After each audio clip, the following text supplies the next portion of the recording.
ৰন্ধনা পথাৰত আহিবা ঐ নিজানত মন হীৰা দৈ তোমাৰ নুকুমলীয়া তোমার বিহনে হিয়াইনে মানে হে যার সপোন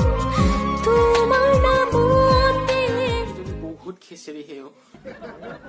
एनी टाइम अकल गालिए पड़ी थकता है और मैं ही पैसा इनकम करके आनता हूँ लेकिन दम तो आपको मुझे है बेसी दिखाता है।